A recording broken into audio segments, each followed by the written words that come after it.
예. 자, 오늘은요, 우리가 48페이지죠. 가설 건축물 봅니다. 가설 건축물 좀 보겠습니다. 근래 차트 나오는 상이죠. 가설 건축물은 또 이 중요한 테마입니다. 정리를 하셔야 됩니다. 자, 임시로 짓는 건물이죠. 가설 건축물. 임시로 지어서 이용한다. 지역에 참 많습니다. 근데 가설 건물도 합법적인 가설은 참 뭐 별 문제 없습니다. 근데 불법적인 가설 건물들 신고도 하지 않고 허가 안 받고 막 하는 것이 참 많아요, 지역에. 예. 일단은 원칙적인 사항 봅니다. 우리 합법적인 사항만 봅니다. 그래서 이제 임시로 이용한다. 임시로 어떤 이용을 위해서 임시가짜 해가지고요. 가설 건축물 요것을 설치해서 이용을 하고자 한다랍니다. 가설 건물은요, 첫 번째 보시면 어떤 특별한 장소 안에 있으면 허가받고 한다. 허가입니다. 시군구청한테 허가를 받고 나서 이용할 수 있는 어떤 허가 대상, 어떤 가설 건물이 있습니다. 또 허가 대상이 아닌 것은 전부 다 신고한다. 그래서 신고 대상 가설 건물이 있습니다. 그래서 우리 한국은요, 허가받는 가설이 있고 신고하는 가설이 있다. 두 가지가 구분됩니다. 그런데 뭐 대부분 다 신고 대상 가설 건물이지 허가 대상 거의 없어요. 이것은요, 특정한 장소에서만 이것이 나옵니다. 이 장소가 뭐냐면 한마디로 도로 공사하기 전에 잠시 멈추는 곳이 있죠. 그 도시군 계획시설, 이런 도로, 그 도로 짓는 또 철도 짓는 공사 전에 확보한 그 땅에서 땅 주인들이 있어요. 근데 한국은요, 뭐 도로 부지 발표해도 그 도로가 되기 전까지 그쪽 토지의 이용을 금지하면서 또 매수도 안 해요. 수용도 안 해. 천천히. 그러니까 땅 주인들이 농사 짓는 상태에서 농사밖에 못 지어. 그러니까 미쳐버리죠. 네. 그래서 보면 이 장소는요, 어디냐면 도시군 계획시설. 이 도시군 계획시설 하면 기반시설 설치하는 공사 장소라 보면 돼요. 학교, 각종 어떤 뭐 도로, 철도, 부지 그 예정지에서 이것이 나옵니다. 이 시설 공사 하기 전까지 방치되어서 제한받는 그 토지 주인들이 허가받고 이용하게 해준다 라고 하는 의미가 이게 포함이 딱 되었어요. 그래서 이때는요, 이 시설 공사하기 전까지만 이용할 수 있습니다. 이용기간이 최대 3년까지만 이용한다. 이것이 원칙인데 실제는 연장될 수도 있어요. 이렇게 이용하면서 이제 이용 조건이 있습니다. 보시면 나중에 공사할 때 다 철가니까 튼튼하게 잘 지으면 안 돼. 그래서 이 4층 이상으로 건축을 해서는 안 된다랍니다. 이 말은요, 3층까지 이해합니다. 또 철가니까 또 잘 지으면 안 돼. 튼튼하게 철근, 콘크리트 등을 투입해서 튼튼하게 된다. 요것도 금지한다. 안 된다. 대충 지어라. 이런 말이 포함되었습니다. 그 다음에 보시면 철가니까 새로운 뭐 전기선 닦고 뭐 상수도 공사할 필요 없어. 새로운 신규 가스 등의 간선시설 요것을 설치할 필요가 없어. 있는 시설 이용해라. 합니다.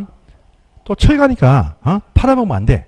임대는 돼. 임대는 되어도 팔아먹는다. 분양 목적의 이용도 안 되겠다라고 하는 또 제한도 붙습니다. 요 제한 받으면서 요 기간 동안에 이용할 수 있어요.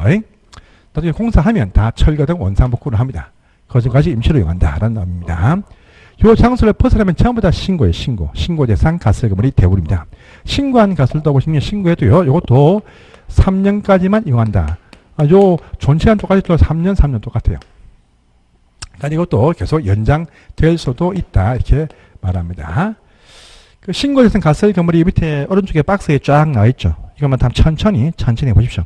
체크할 것은요, 거기 박스 안에 보시면 6번에 조립식 경비용 가설 건물 10제곱미터까지 이하, 이거 체크하시고요. 그 다음에 8번 컨테이너 박스 등이 여러분들 대부분 다 가설로 씁니다. 그런데 건물 옥상에 축조하는 건 제외한다. 옥상 가면요, 건물의 증가, 면적의 증가, 증축 신고해야 됩니다. 그래서 제외입니다. 그 다음에 그 밑에 보시면 9번상 우리 도시 안에서도 주상공업지역에서도 농지가 있어요. 거기에서 비닐하우스인데 100제곱미터 이상 되는 것일 때 가설 신고하자. 그런 부분도 9번도 보시고요. 그 다음에 그 밑에 15번입니다. 야외 흡연실 용도 있죠. 이거 50 이하일 때 그렇다. 이런 부분들 불러놓은 부분만 딱 보십시오. 자, 그리고 관로 3번 밑에 보시면 있죠. 이것도 그러면 연장이에요. 시군구청에서 가설 건축물 신고나 허가 해주면요, 가설 건축물 대장을 작성합니다. 이것을 매월 관리합니다. 해가지고요. 이렇게 합니다. 보니까 요거 3년이 되어 갑니다. 그러면요, 요들 존치기한 되기 30일 전까지, 만료 30일 전까지 해당 시군 구청장이 연장 대상임을 통지를 해줍니다. 통지해줘. 그러면 통지를 받으면요, 이 통지를 받은 날부터 이게, 이거가 아니고, 통지 받으면 허가 대상 가설 건물 주인들은 요 기간 만료되기 14일 전까지이고요, 신고 대상 가설 건물은 요 기간 만료일 7일 전까지 해가지고 연장 허가 신청과 신고를 해야 된다. 라고 합니다. 해야 이제 연장이 딱 되어진다. 요것들 체크만 딱 해놓으십시오. 그 내용이 50페이지 보시면 있죠. 자, 두 번째 박스 보입니다. 이것들 체크해 주십시오. 여기까지만 보시면 됩니다. 자, 이렇게 해서 가설을 보셨습니다. 그 다음에 10장 사용 승인 또죠. 그래서 이제 이러한 절차를 밟아서 건축의 허가를 받았습니다. 받아서 이제 또는 건축 신고도 했어. 그래서 이제 사별공사가 착수했습니다. 허가 받으면 얼마였죠? 보시면 2년, 공장은 3년, 신고는 1년이죠. 또 정당한 사유가 있다. 1년 연장될 수 있죠. 그래서 완성이 딱 되었어. 그러면 사용 승인, 요 사용 승인 받아서 해당 건물을 이용합니다. 요 승인사항이 나옵니다. 자, 공사가 완료가 되어지면 건축주는 당연히 사용 승인을 신청합니다. 어디 하겠습니까? 신청할 당연히 어디 하겠습니까? 허가권자. 허가권자한테 사용 승인을 신청합니다. 그러면요, 신청했으면 7일 안에 검사를 실시해서 합격이 딱 되어지면 사용 승인서, 건물 사용 승인서를 교부해주면 건물을 이용한다. 이것만 지금 아시면 됩니다. 그 내용입니다. 그래서 보시면 사용 승인 해서, 근데요, 사용 승인 받는 또 대상 건물도 있습니다. 나중에 우리가 저기 좀 문제 풀이할 때는 할 건데, 허가 대상 건물들, 신고 대상 건물들, 또 가설 허가 받은 요겁니다. 요거 가설가 요거. 가설 허가 받은 건축물 있죠. 요 세 가지 해서 허, 신, 가일 때만 보시면 사용 승인을 받더라 하는 부분도 체크를 같이 하시면 좋겠습니다. 본문의 첫 번째 나와 있습니다. 보시고 절차편에서는 7일 요거 체크하시고요. 자, 요 사용 승인 효과에서 사용 승인서 받은 후가 아니면 건물은 사용할 수 없다. 이렇게 말하는 부분이 있습니다. 그런데 요 사용 승인서 받아야 돼요. 그 사용 승인서 교부가 없다 해도 또 임시 사용 승인 받으면 해당 부분만 먼저 쓸 수 있는 경우도 발생을 합니다. 요것도 보이네요. 보이는데 오른쪽 제일 밑에 있죠. 한 장을 살짝 넘어가세요. 자, 다음 페이지입니다. 52페이지에 임시 사용 승인 기간. 제일 끝에 3번 상의 니은 보이죠? 요거 보십시오. 임시 사용 승인은 원칙은 2년까지만 이용한다. 그것이 원칙인데 이것도 계속적으로 연장이 될 수 있으니까 큰 의미가 없어. 큰 공사이면 연장할 수 있습니다. 잠실 롯데월드 보시면요. 밑에 3년까지 연장해서 썼습니다. 그래서 이같이 연장될 수 있습니다. 그런 부분도 체크하십니다. 자, 이제 갑니다. 이제 52페이지부터 11번 기타 제도 절차 있죠. 이것은 여러분 지금 보시는 상이 아닙니다. 그래서 건축복합민원 일괄협의회 이것은 실제 이루어지지만 여러분들은 보지 마시고 넘어가시고요. 오른쪽을 가보시면 관로, 왼쪽입니다. 다시 왼쪽 밑에 관로 2번 보이시죠? 건축 현장공사 안전관리 예측은 보여줘. 그 체크하십니다. 52페이지에 관로 2번입니다. 안전관리 예측은 체크하십니다. 요건 여기입니다. 혹시나 공사하다가 중간에 사업자가 망했어. 사업장이 파산되었다. 그러면 방치됩니다. 방치될 때 그쪽에 미관 개선과 안전 보호를 위한 하나의 돈이 좀 필요합니다. 이것이 바로 공사 현장 안전관리 예측입니다. 하는데 일단 그 밑에 보시면 연면적 1,000 있죠. 1,000제곱미터 체크하십시오. 연면적 1,000제곱미터 이상 되는 건축물일 때 그렇다라는 부분 체크하시고요. 공사비의 1%에만 딱 체크하세요. 연면적 1,001%에만 아시면 됩니다. 그래서 그 내용이 1번에 있고 오른편에 보시면 1% 보이죠. 각종 어떤 현금이나 보정수로 예측한다만 아시면 됩니다. 딴 건 통과하세요. 자, 오른편에 제일 먼저 관로 3번에 안전 영향평가 되어 있죠. 요거 체크하십니다. 자, 이제 안전 영향평가란 말 나옵니다. 안전 영향평가. 이것은 무엇이냐면요. 자, 건축의 허가권자들이 허가하기 전에 어떠한 대상 건물이 딱 보이면 안전영향평가를 먼저 실시를 하게 되어 있습니다. 이 대상물이 무엇이냐가 또 중요합니다. 자, 그 상에 보시면 54페이지 부분 있습니다. 박스 딱 보이죠? 첫 번째 박스 중요한 걸 발표하십시오. 자, 우리 초고층 건축물들 여기에 다 포함됩니다. 첫 번째. 또 두 번째 보시면 16층 이상이 되면서 동시에 연면적 10만 제곱미터 이상 되는 건물이 있다. 이렇다. 요 두 가지 딱 보이죠? 별표하세요. 이런 것들은 안정영향 평가 결과를 보고 나서 허가 여부를 결정한다. 이렇게 아시면 되겠습니다. 그래서 꼭 체크하십니다. 절차는 빌렸고요. 그 다음에 과조 4번 보시면 건축물 설계 되죠. 설계. 자, 여러분 건축물 설계입니다. 설계. 설계는 원래 건축사라고 하는 전문가들이 설계한다. 것이 원칙입니다. 원칙. 그런데 건축사 설계에서 예외가 있다라고 합니다. 해요. 요게 조금 이제 어려운 상황인데 좀 아셔야 됩니다. 이 말은요, 본인 설계, 자가 설계, 본인이 스스로 해당 건축행위의 설계를 할 수 있는 대상 건물이 있습니다. 이것이 네 가지가 딱 듭니다. 건축 신고 대상 건축에서 세 가지를 빼고 또 신고 대상 가설금을 포함시킵니다. 그래서 보시면 두 문제 한번 따볼게요. 바대업신. 요 바대업신에 딱 걸리면 본인 설계, 자가 설계할 수 있습니다. 우리가 신고 대상 건축행위의 바닥 면적 합계 85 이내에 정축과 개축과 재축을 배웠죠. 여기서는 이하가 아니고 지금부터는 미만이 되는 정축, 개축, 재축이 첫 번째 딱 나옵니다. 또 대수선 배웠어요. 연면적 200제곱미터 미만이면서 3층 미만인 건물의 대수선 신고상이죠. 그것들 본인 설계할 수 있습니다. 또 농촌말 업과 면 단위에서 농업용 축사라 작물 재배사 400제곱미터 이하 또 저기 농업용 창고나 농막을 지을 때 200 이하 요 정도는 신고하면 된다고 합니다. 본인 설계할 수 있습니다. 자, 또 신고하는 가설 건축물들 자가 설계, 본인 설계 다 할 수 있어요. 그래서 바대업신이라고 부릅니다. 이것들 본인 설계, 자가 설계 할 수 있게 해준다는 말입니다. 그것도 체크하십시오. 자, 그 다음에 착공 신고입니다. 자, 일단은 제가 간단하게 하나만 더 짚어볼게요. 이것도 근래에 좀 언급하더라고요. 그래서 대상 건물들이 좀 있습니다. 그래서 좀 계속 이 쭉쭉 나오는데 한번 볼게요. 이거 한번 써보세요. 여러분들. 허신리, 다음에 허신가, 허신리, 허신가, 허리, 허신가입니다. 허신리, 허신가, 허리, 허신가. 허는 뭐냐 하면요, 허가대상 건물 말합니다. 허가대상, 허란 것은 할게요. 허하면 보통의 건축화입니다. 건축허가대상 건물이다 보면 됩니다. 신하면 건축 신고대상 건물입니다. 리하면 리모델링 하는 건물을 말합니다. 리모델링. 다음에 가하면 가설 허가받은 건축물 말한다. 이렇게 또 네 가지 아십니다. 뭐냐? 허가대상 해서 요건요, 사정결정 대상은 허가대상만 된다는 말도 이미 본 적이 있습니다. 요겁니다. 허신리는요, 요겁니다. 허신이라는 것은 건축사 설계, 건축사란 전문가가 설계해야 된다라는 설계 대상이 바로 요겁니다. 허신리. 그래서 설계 예외, 금방 본 적이 있죠. 금방 본 적이 있습니다. 예외가 이렇게 있다라고 하는 것이죠. 허신가라는 것은요, 공사할 때 착공 신고한다. 신고하는 대상, 허가 대상, 신고 대상 가설가 받은 건물이냐. 지금 나옵니다. 보시면요.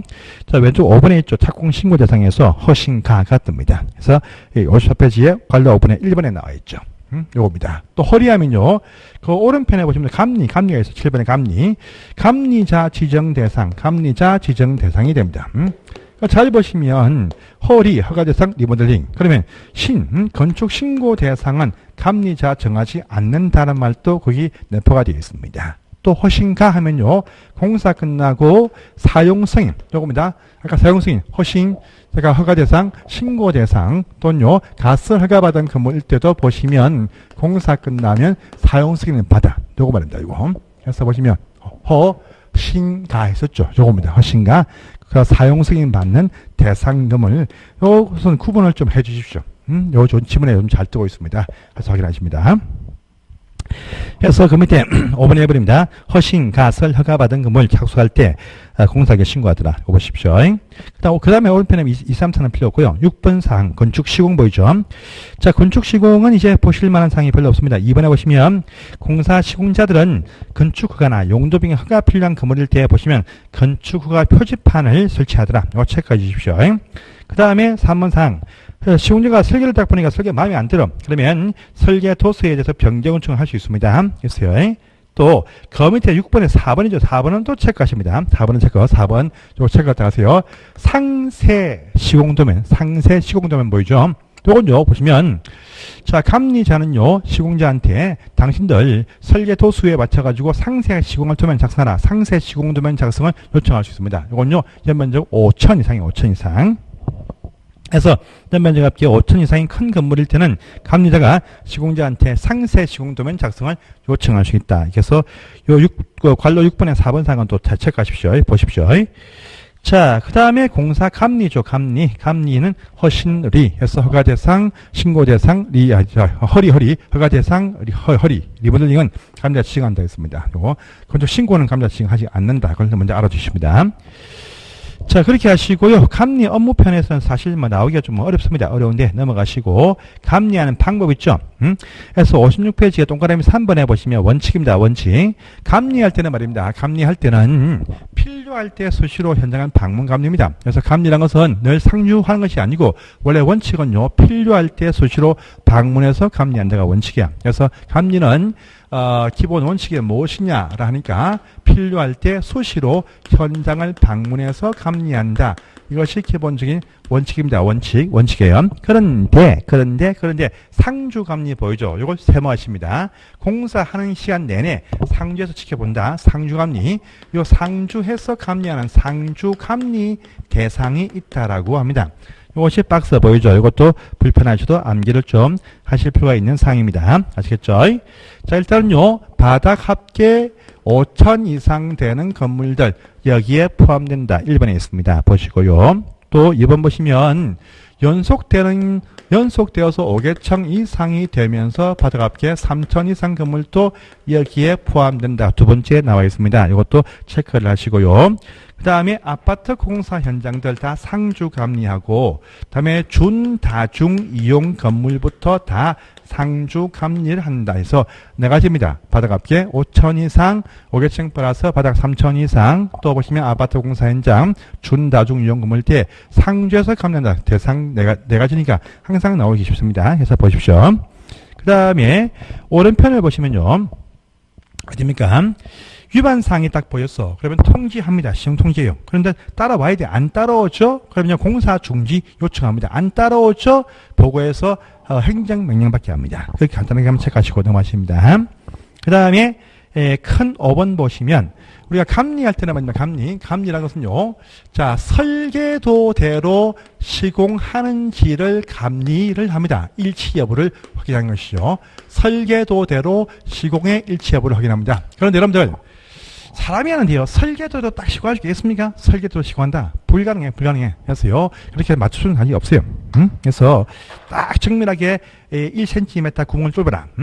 뚫다 보면요. 막 파손되어지고 깨어집니다. 좀 빈땅. 이거 참 어렵습니다. 이거 어려워요. 그래서 어느 정도 허용되는 오차의 범위가 있다랍니다. 이것도 좀 봐주세요. 허용 오차 범위다 합니다. 그래서 보시면 자, 거기 표 박스 두 개 보이죠? 이거 간단하게 외울 수 있습니다. 간단하게 두 문자 한번 따볼게요. 일단은요, 0.5%, 1%의 허용, 2%의 허용, 3% 허용입니다. 자, 보시면, 용, 비, 깨리입니다. 건용, 이비깨리. 건이 뭐냐? 보겠습니까? 건폐율. 용이 뭐냐? 용적률. 이는요, 각종 어떤 높이와 깊이, 비는요, 너비. 깨는요, 두께. 리는 거리. 그래서 0.5, 1, 2, 3, 건용, 이비깨리. 0.5, 1, 2, 3, 건용, 이비깨리. 이것이면 금방 외웁니다. 건폐율, 용적률, 높이와 깊이와 너비, 두께와 거리 이렇게 딱 외우세요. 그러면 이 표가 딱 외워집니다. 금방 외울 수 있습니다. 그래서 딱 보시고요. 허용원차 부분이 있습니다. 넘어가시고 또 다음 장을 가보십니다. 건축종합민원실 건축 관련 종합적인 사항들 치부하여서 시군구청에 민원실을 설치합니다. 까지만 아시면 되겠습니다. 넘어가십시오. 자, 이제 제3장 건축물 유지관리입니다. 원래 이 편이 말입니다. 참 볼 게 많았어요. 볼 게 많았어. 그런데 올해 4월 25일부터 건축물관리법이라는 법이 생기면서 유지관리편 다 몽땅 들고 갔습니다. 그러면 관리법이니까 건축물관리법이니까 우리 시험에도 향후에 아마 시험 과목 변경이 있으면서 그 법이 포함되지 않을까라고 판단됩니다. 건축물관리법이니까 관리법. 우리가 공동택도 건축물 속에 포함되니까 일반적인 관리법도 알자 해서 아마 포함될 수 있어. 근데 그 아직까지 확정이 안 됐으니까 알 수는 없고 아마 몇 년쯤 흐르면 또 다음 년도로 몰라도 올해는 아닌데 이렇게 아시고요.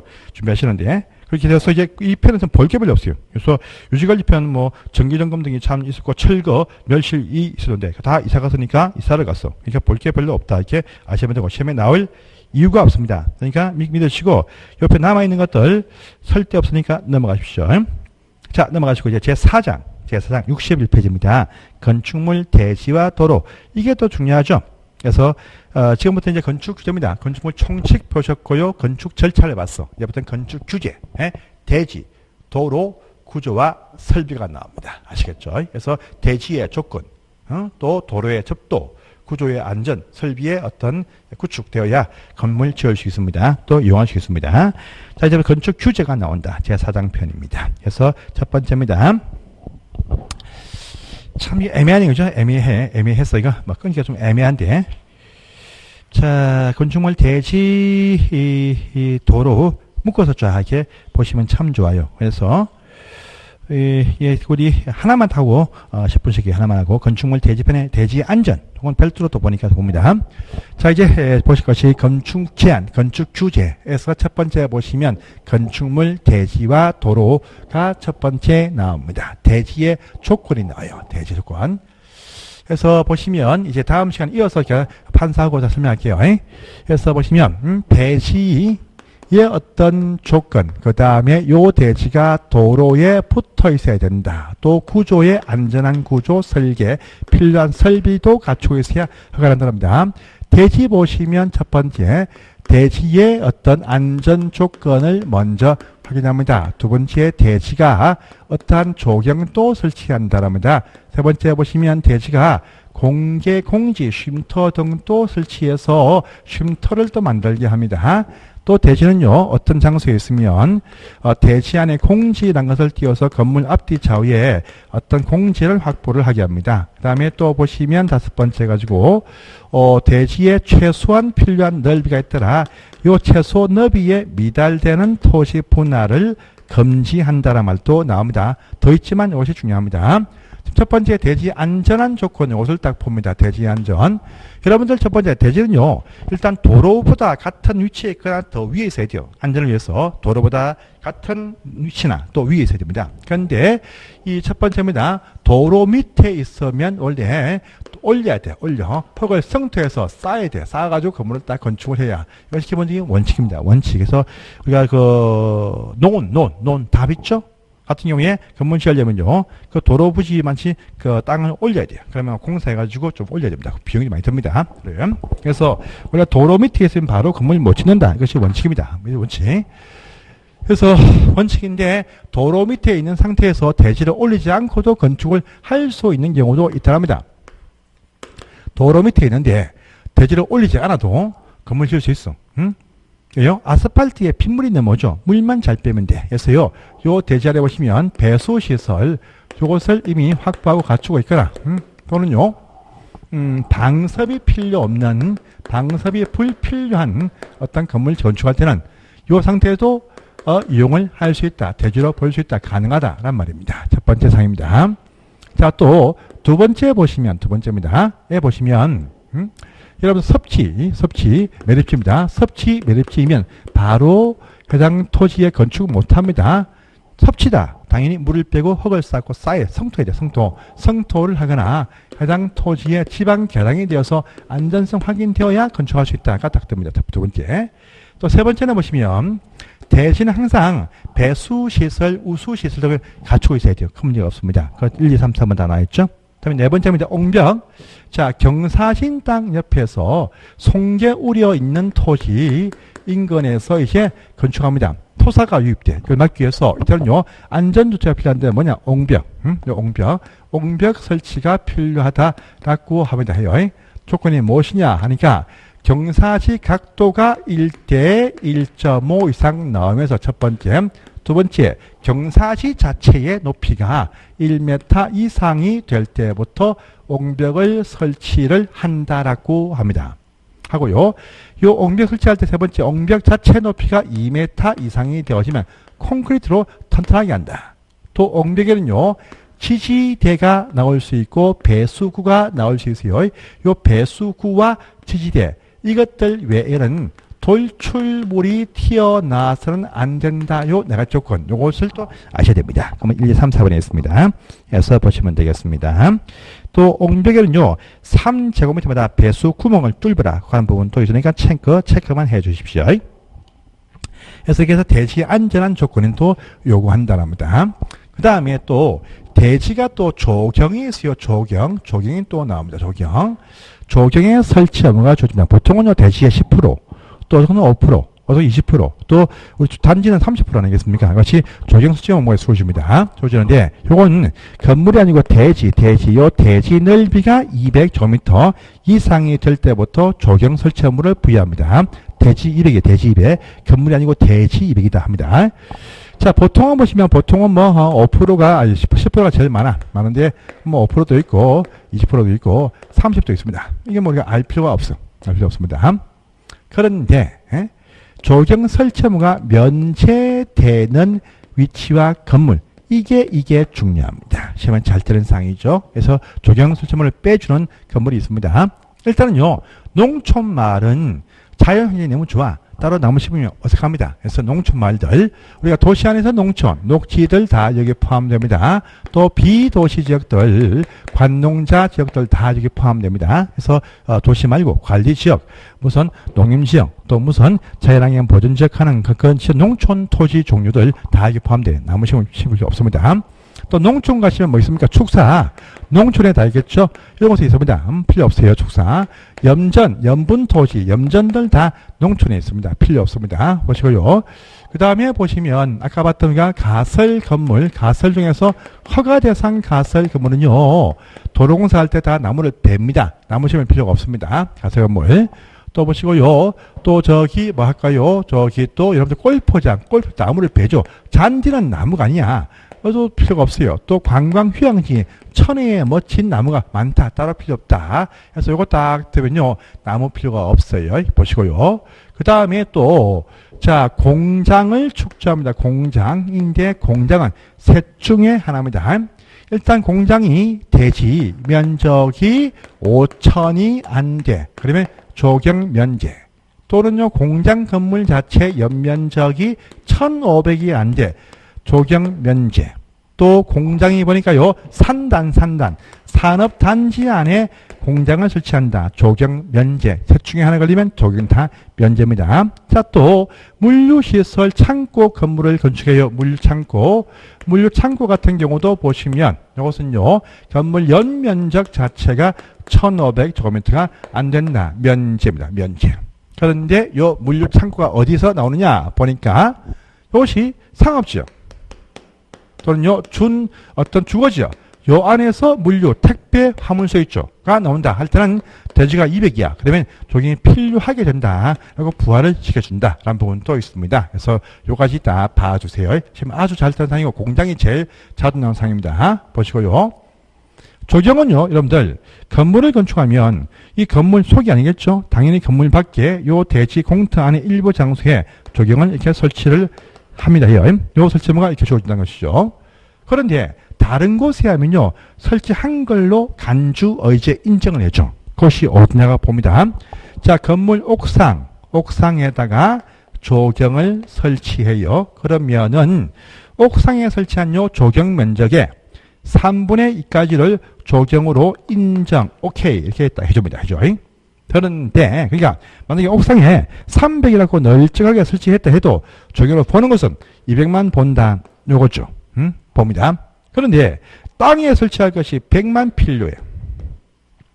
훨씬 많이 인증이 됩니다. 해도 요 인증받는 가지고 땅에 설치할 설치할 요 조경 면적을 가름 대체할 때는 요 땅에 설치할 조경 면적의 100분의 50 요것을 초과할 수 없다라고 합니다. 반만 대체할 수 있다. 반만 옥상에 올라가라 라는 의미가 여기에 딱 포함되었죠. 그러니까 옥상에 설치한 조경 넓이의 3분의 1로 인정해 준다. 인정한 그거 가지고 대체할 때는요, 면적의 100분의 50을 초과할 수 없다. 요 두 가지 숫자를 기억하시면서 응용 파트에서 나올 수 있으니까 대비를 해야 됩니다. 이것이 조경입니다. 보시고요, 공익 홍기부터 다음 시간에 이어서 쭉 보겠습니다. 10분 쉬겠습니다.